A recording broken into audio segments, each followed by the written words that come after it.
now that we're talking a little bit about Subto, how did you create a cult?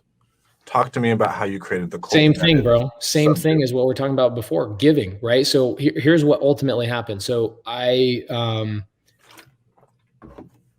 used to go on appointments, right? So I go on appointments now. I just the deal I just gave to Anna, the house that we gave away to Anna, I went on that appointment myself. That was my sister, who's a nurse. She's like, I've been following you for years and I don't know what you do. Can I go on an appointment with you and like see what you actually do? Right. So I took my sister and she's like, holy crap, this is what you do. You know, cause our families, like they get disassociated with like what we do as business owners and whatever else. So I go to this appointment, which I rarely go to appointments, to lock up the deal, give that house to Anna.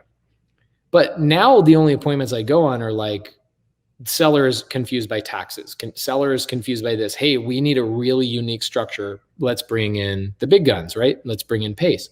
But there was a point years ago when I would run my own marketing, do my own follow-up, do everything. And every single morning I would think, who can I help today? And I would say, meet me at Circle K at 6 a.m. I've got 3 buy appointments, an appointment with my attorney. I'm going to drive to 2 of my fix and flips, and you are going to be stuck in my Prius all day long. I only have room for 3 people. First day, check this out, Strat. This is what's funny. First day I ever did this on Instagram was when Instagram stories first came out. I was like, oh, let me try this out on Instagram stories. Nobody replies because nobody knew what the hell Instagram stories was. So this is what I did. I go, okay, nobody showed up, no big deal. So I then at the end of the day, I go, wow, what an amazing ride along today. The 3 people that came with me had a blast. See you guys tomorrow. And somehow, some way, people saw that and they were like, wow, people got value from you. I want value too. And those people never even existed, bro. And I didn't do that intentionally. I did not do that intentionally. That wasn't my marketing brain. It was me like manifesting, like in my mind, people will show up. If you build it, people will come, right? So I started doing that. And then one day I had to basically change the way I was doing it because one morning I pull into Circle K at 5:30 in the morning to grab my orange Monster the same way I do every single morning. I pull in to grab my orange Monster and there's 60 people at Circle K and I had not even made my post yet. 60 people. This was 2018. So it was 3 years ago, 3.5, 4 years ago. Is this even before you went on Steve's show? Way before. Yeah. This is actually how like Steve and some of these people knew who I was, is because I was taking people on appointments and Steve was like, who are you? What are you doing? I thought you were just a contractor. Like, what's going on, you know, type of thing. So yeah, it was like a year, maybe 2 years before Steve's show. And then I amplified when Steve's show went, I started taking people to my office. So I was like, okay, I can only help 3 people in my car.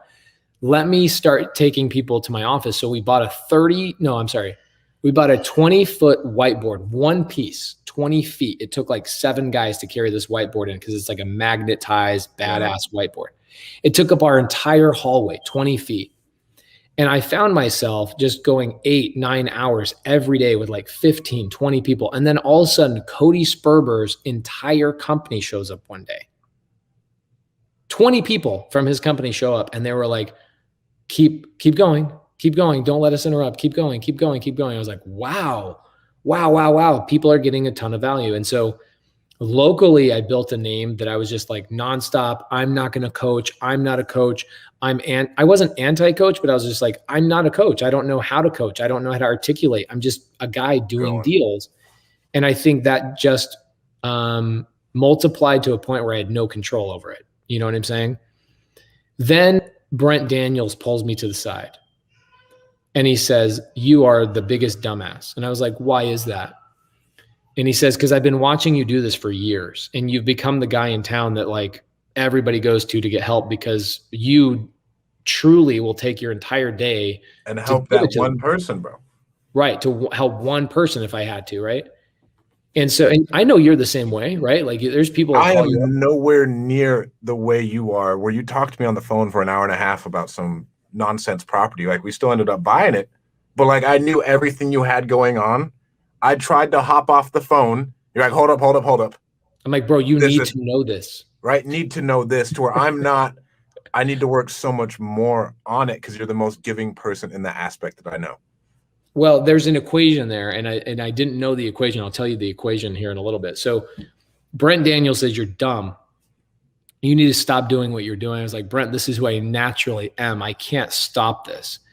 And I love doing it. Like it's my energy source. It's like where I plug in, right? So he goes, the problem is, Pace, is that you've helped hundreds of people, if not 1,000 people here locally in our market. So let me ask you a question. How many of those people are doing deals? I go, I don't know. He's like, well, then how do you know you're actually helping people? You need to go back and figure out, are you actually helping those people? So what I did is I had Anna call the last 50 people that were in my car with me, last 50 people. And we found that over 90% of the people had not, since they've been with me, even taken a single step of action towards their goals. It's the most frustrating thing. And that you're the person who told me to charge. I charge now. Right. Like if you want me, you have to. Just to the people don't commit, and then for me, it's the time suck. Bro, it's your not bandwidth even is so much bigger than mine. I just want to it was spend time with my kids. This is what, so I call Brent back and I tell him, I go, holy crap, dude, like this is scary, like the information that I just got. And he goes, people pay attention to what they pay for. Yep. I was like, damn, I never knew that. And it's like the financial part is a commitment in themselves. Like they've committed themselves and they've taken action on money. And now the money is their accountability partner of like, holy shit, I've invested in this. I need to take it seriously. And they actually pay attention. Right. So, yeah, that's why I decided so Brent calls me and he goes, I want you to come on Wholesaling Inc. So this is like 2 years ago. I want you to come on Wholesaling Inc. You've got the brand, bro, I had a big brand before I was a year and a half before I was a coach. People knew me as a sub-2 guy, right? And then Jamil and Jamil didn't even have an Instagram at this time. And I go, bro, we got to get your Instagram popping. So every time I was with Jamil doing deals and whatnot, I was posting for him and showing him how to push the buttons and what to do here and how to do this and So he started getting rhythm going. Then we started that tour where we were like, bro, we're making a lot of money in our real estate business. Still, this is a year before Brent called me and told me to stop doing things for free. So Jamil and I were like, we want to help more people for free. So we started flying around the country. And by the way, I'm going to give you another compliment. Out of 50 RIAs we traveled to in about a year and a half, you were the only one that treated us like we felt like we were being paid to go to your event. Okay. So that tells you how top notch you are. 50 other people had the opportunity to even be 1/10 of you. You were literally 20 times better than all of them. So, and you can send this video to all 49 of them and say, Stratton Brown put you to shame with value and giving. Amazing, amazing. So we were traveling around. And that's when Brent was like, how much money did you spend last year helping people? And so Jamil and I sat down and we found out that collectively we spent $360,000 helping people that year. In 1 year, $360,000. Flights, rental cars, taking people out to meals, right? All of those things, hotels, all of that stuff. $360,000. That's $1,000 a day as we spent out of our pockets to help people. And then Brent had the same come to Jesus meeting with both of us, is like, you're not helping anybody.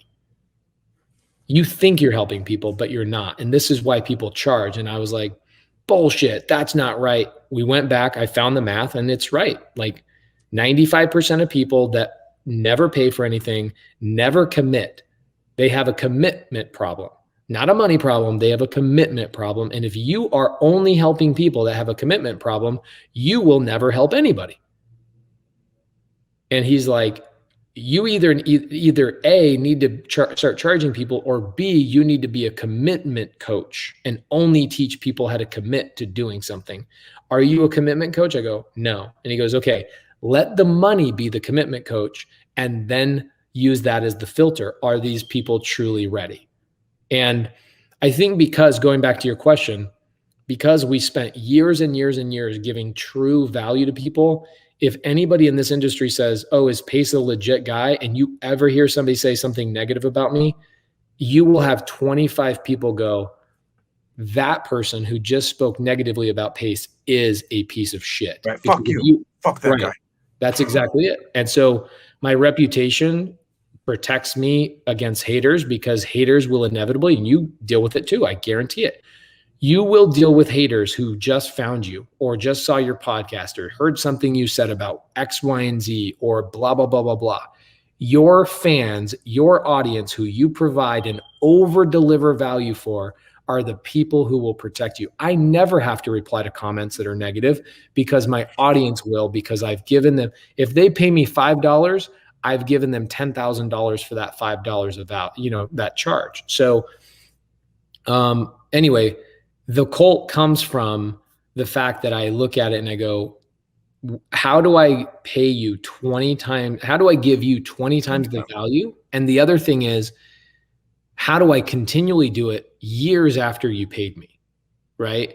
So think about this. My mentorship is the only mentorship in real estate, the only one out of thousands. My mentorship is the only mentorship that is lifetime. In 10 years, Is it really? Lifetime. In 10 years, Gerald Rojas can come to my house. He can call me on my phone.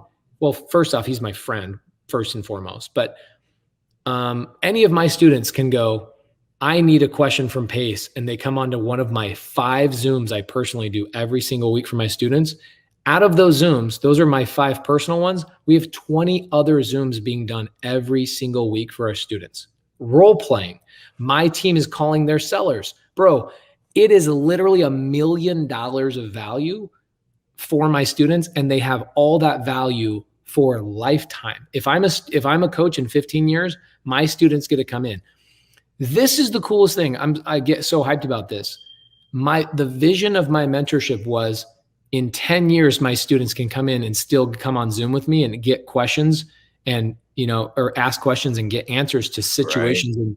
Because real situations. Because you're growing and they're growing. Strat, in 6 months, they're going to have certain questions. In 6 years, those are going to be completely different questions. They're going to be, Pace, how do I structure my taxes? I'm making too much money. I'm still your coach. I was your coach from day one. I'm still your coach. I will give you the answers. And so I've figured out how to structure my mentorship to allow for those types of things to happen, that I get students from a year ago that joined that come in, and I have, check this out. 10% of my students right now are making over $200,000 a month doing one thing. Doing JV deals inside my mentorship. Like that. That's bananas to think about.